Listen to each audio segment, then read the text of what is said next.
We'll learn how pharmacies are preparing for the COVID-19 vaccine, plus how a new solar farm in the 4 states could become a teaching tool. The 4 states' most watched news starts now. Hospitals in our local area are nearing capacity as the coronavirus continues to spread here in the 4 states.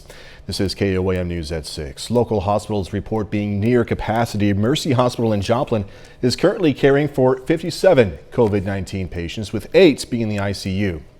A spokesperson for the hospital says that number does look high, but it also includes patients they normally wouldn't include. They just changed how they count those patients, deciding to include patients who are COVID-19 positive but don't have to be isolated. Over in Pittsburgh, Ascension Via Christi is currently caring for 19 patients, and in Oklahoma, between Integris, Miami, and Grove, there's 18 COVID patients. A spokesperson for Integris says they are nearing capacity at both hospitals. Freeman Hospital says they have 56 COVID-19 patients. A U.S. government advisory panel has endorsed Pfizer's coronavirus vaccine. The FDA is expected to follow suit. And now a big part of distribution to the country's most vulnerable is going to be pharmacy chains, Walgreens and CVS among them. KOAM's Zach Dodge has details on how they would get these vaccines to residents and the most vulnerable.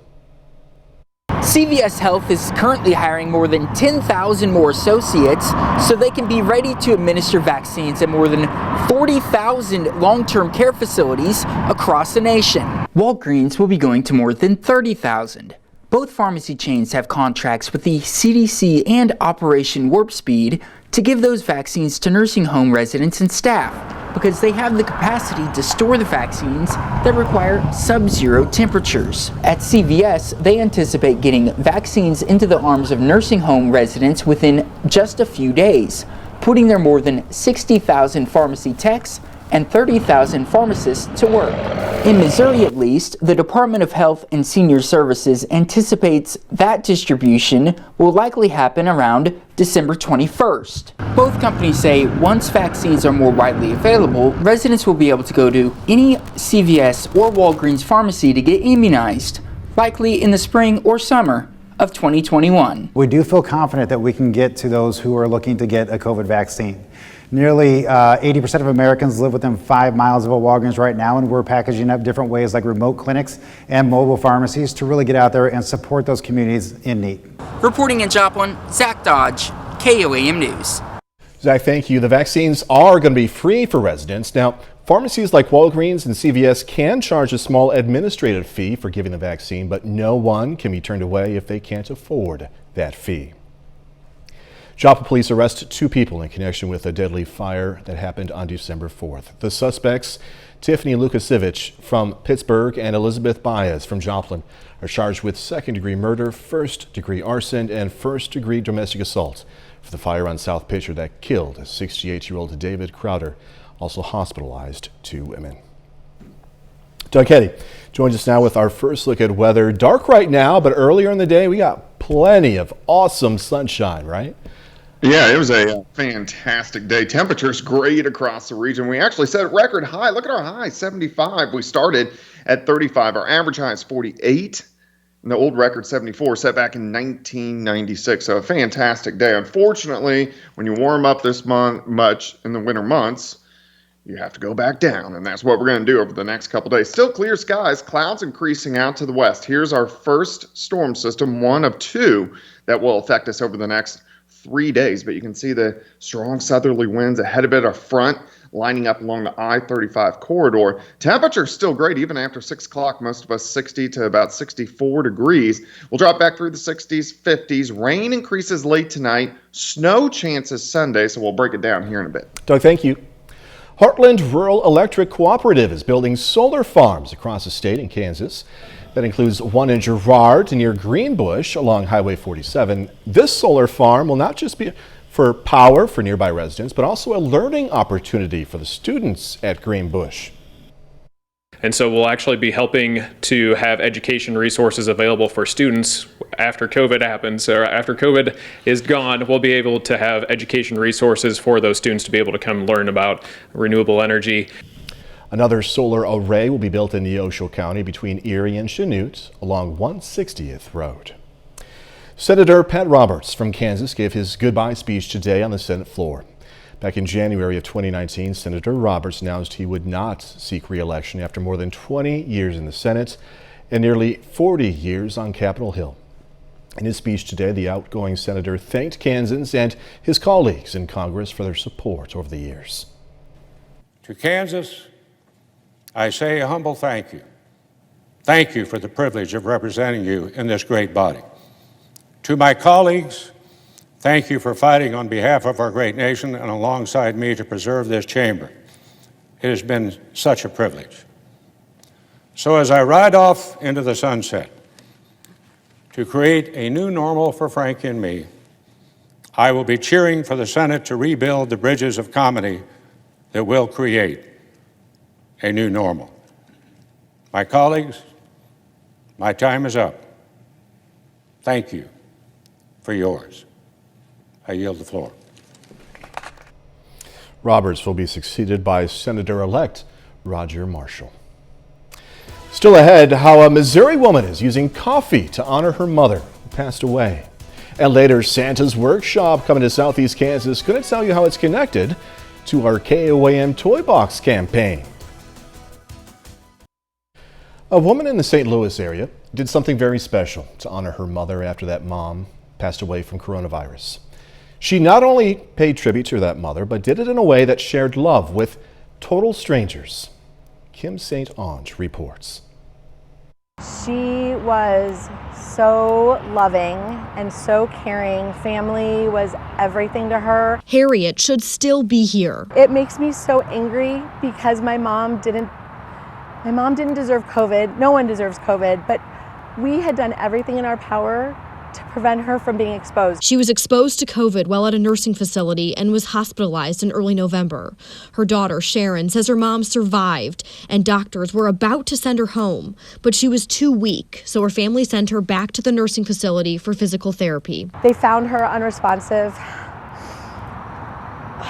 on November 29th. Sharon wanted to honor her mom, deciding to include one of her mom's favorite things. In her memory, I bought 82 white mochas, one for every year of her life. Sharon asked Starbucks to give them to the first 82 people who ordered a white mocha, along with this letter she typed up explaining the drink was in honor of Harriet. Such a cool thing that they did to bring joy to people where there's not a whole lot of it going on right now. Lori Kelsey was certainly surprised when she went to pick up her daughter's drink and didn't have to pay. It was really sweet, but a sad reminder of everything that's going on. The letter's one request. All we ask in return is that people mask and distance and wash their hands and stay home and do all of the things that the CDC recommends to prevent getting and spreading COVID. Sharon says if her mom's death can spread this message, then she didn't die in vain, knowing that even though the 82 drinks have all been handed out, her memory can live on. If you really want to think of my mom, add a couple extra pumps of the white mocha. She liked it extra sweet. Another cool part of this story, Sharon says when she went to go pick up the 82 copies of those letters that she asked Starbucks to hand out with each white mocha, she says FedEx right here wouldn't let her pay. The kindness, she says, made her cry. Again, that was Kim St. Ange reporting.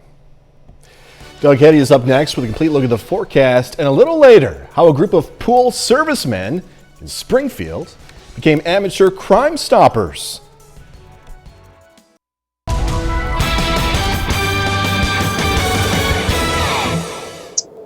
Well, of course, it turned out to be an amazing day for us today. We've had really great weather since last weekend, and our temperatures slowly warming up each day, but record highs for us today, all the way up to 75. Broke the old record of 74, set back in 1996. But of course, things are going to come to a change. Rain moves in late tonight and tomorrow. Colder weekend, even snow chances on Sunday. And then again on Tuesday. Of course, you can always get my long-range forecast on my month-long blog. That is KOAMnewsnow.com. Temperatures still warm, most of us into the upper 50s to lower 60s. We got these southerly winds working in, but look at the colder air building back to the north and to the west. Of course, that is going to start to roll in as we work through about the next 24 hours. Currently outside, we sit at 64. South winds are light at about 5. Our humidity is bone dry at 26%. Through the evening hours, we'll slide back through the 50s. On the Kansas side, into the mid-40s tonight, I think. through the metro, we're going to stick near 50 for an overnight low. But pretty much clear skies. We have the clouds increasing out to our west with our next little wave. You can see the rain increasing western Kansas, Oklahoma, Texas, and down through New Mexico and Arizona. So that is system number 1 that will start to affect us late tonight and tomorrow. System number 2 is out across the Pacific Northwest, and that will roll in by Sunday. So we actually have 2 systems over the next 3 days. Let's go through tonight. Clouds increase. Rain starts to increase late tonight, mainly on the Kansas and the Oklahoma side, spreading in and increasing throughout the morning hours. We'll be into the 50s in southwestern Missouri and then into the 40s in southeastern Kansas. On and off showers continue into the afternoon, but start to taper off by mid to late afternoon. 53 to start, 55 by noon, high temperature right around 56 degrees. I still think we're going to have on and off showers, light showers tomorrow night, a lot of clouds, and we could even see a few flakes trying to mix in by Saturday morning. And then Saturday, just cloudy and cold with temperatures only into lower 40s for highs. So rainfall amounts with this system number 1, a lot of areas could pick up a half an inch to maybe even upwards of an inch in southwestern Missouri, northeastern Oklahoma, lighter amounts once you get into southeastern Kansas. Then storm system number 2 approaches. So Saturday night, clouds thicken again. Look at the snow increasing out to our west by Sunday morning. Now, majority of this system is going to stay to our south. We're going to get kind of just right on the northern edge, but if this system could shift a little farther north, we could get some decent snow. But I really think this is going to affect the southern half of the region, mainly from Pittsburgh, Lamar south. The farther south you go, the heavier the snow will be. But we do have pretty good chances we're going to at least get some snow out of this. So accumulation is, of course, 3 days away. Our northern counties, unless it shifts farther north, really isn't going to get anything. But once you get in our southern counties, 2-3 inches, very possible. So something I want to watch very closely over the next couple days. 56, rain tomorrow, cold Saturday, light snow on Sunday, cold Monday, chances for rain and snow on Tuesday. So a big switch, Jordan, from what we have seen over the past few days. Yeah, it was good while it lasted, Doug Hetty. Yeah, it was. It was. Thank you so much. Hey, don't forget, you can be the first to know about the day's weather with the KOAM Skywatch weather app. You can get severe weather updates sent straight to your phone free of charge. It's available in the Apple App Store, also the Google Play Store if you have an Android phone. All you have to do is search for the KOAM Skywatch weather app. Okay, so again, it's not exactly the expected weather for a Christmas parade, but look at this. Certainly good weather, we'll take it. Folks in Lamar, Missouri right now are enjoying it as they're watching their city's parade. Awesome, beautiful displays going by us. This is a live image happening right now. This year there was no fee to have a float in the parade. And I'll tell you, sometimes it feels nice not to freeze during a parade in December, right? Looks like they're having fun. All right, still ahead, some pool servicemen in Springfield, Missouri turned crime fighters as they take on a package thief. Going to explain next. Southeast Kansas assisted living facility Guest Home Estates has been looking a little more like the North Pole lately. Look at that. Officials at the Center and Erie Federated Church were looking to give the residents something to do, something fun to do. So they created the Elves and Angels program. They partnered with KOAM Toy Box campaign to help distribute toys, and the residents help get those toys ready for the kids. Many of these children would not have Christmas without these gifts. And so we're glad that we're able to be a part of giving them Christmas. Church and nursing home are serving 127 kids in Erie, St. Paul, Walnut, Stark, and Galesburg, Kansas this year. Speaking of the Toy Box campaign, if you want to give to the KOAM Toy Box campaign, you have another shot next week, okay? We're going to be inviting your phone calls again on Tuesday during our noon, 5 p.m. and 6 p.m. newscast. You can make a financial donation and we'll use that money to buy toys for area kids in need. Or, if you prefer, you can simply go to our website anytime, day or night, and click on the Toy Box banner at the top of the screen. You're going to see how you can either donate money online or personally deliver a new unwrapped toy at one of our many drop-off locations. And in advance, we sincerely thank you for anything you can do to help, big or small. It does help. KOAM Morning Show is looking to help out Santa this Christmas. We're asking you to send in your kid's Christmas list. Every kid has one, right? Also some basic information. And beginning on the 17th, our morning show will interview Santa, the real guy, and he will read off those lists. You can learn more by going to the morning show page on our website or on the KOAM News Now mobile app. A group of pool servicemen from Springfield, Missouri are doing it all, cleaning your pool and administering justice. Took it upon themselves to stop an alleged thief after seeing him take a package from a home. Joe Hickman has this story. This is the city, Springfield, Missouri, where every day citizens feel the call to duty, where guys who normally do maintenance on spas and jacuzzis suddenly become the pool police. It was Tuesday, around 2:30, when partners Patrick Silver and Felipe Lopez were fixing a jacuzzi at a home on Ingram Mill Road, when they suddenly noticed a male subject stealing a package out of a nearby home's mailbox behind that tree. Lopez chased down the perpetrator while Silver recorded it. I knew that something needed to be done right then and there, and I screamed out, "Hey, what do you think you're doing?" And he turned around and I ripped the package out of his hand. He put his hands up. He looked terrified. I asked him, what did he think he was doing? That, people work hard for their belongings, that you don't need to be stealing. Lopez let the perpetrator off with a warning and returned the package to the rightful owner. I just caught a gentleman trying to steal from your mailbox. We talked to the grateful package owner, wanting just the facts, ma'am, just the facts. At first thought, I was like, he's dedicated. I mean, it was my daughter's winter clothes, so I'm very thankful. But at the same time, it made me nervous. I'm like, sir, don't risk your life for a package. Well, ma'am, that's our job. Clean pools, catch crooks. And oh yeah, take snakes out of your pool house. We usually find copperheads. Copperheads are like the biggest one that we find in pool houses. And I'll just simply use a stick, pin their head down, grab them, and relocate them. So, snakes, pools, crime. We pretty much help wherever we can. He has the hero gene, I guess. Wish more people were like that. I just kind of felt like I did what any good Samaritan would do, and step up, because we need to stop turning a blind eye. We need to get involved. We need to look out for each other. If your neighbor needs something, help your neighbor. The more you talk to your neighbors and the more you know them, that's really what builds a community, and we're happy to be a part of this community. The alleged thief is in hot water now. Again, that was Joe Hickman reporting. I try. Final check of the weather next. Take time now to honor a local veteran, Master Sergeant Lionel Woods. The Pittsburgh, Kansas native served in the U.S. Air Force, and we are very proud to salute Master Sergeant Lionel Woods. He is tonight's four-state hero.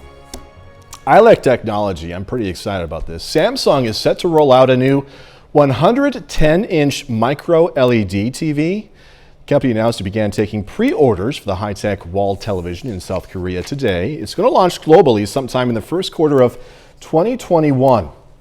The TV has embedded a majestic sound system that's supposed to deliver 5.1 channel sound with no external speaker. As for the picture quality, Samsung says it used millions of tiny LEDs to create stunning, lifelike colors and accurate brightness. Now, if you want to get your hands on one, there's just a small problem. Samsung is not revealing the price for the enormous TV just yet. I don't know if that's on purpose or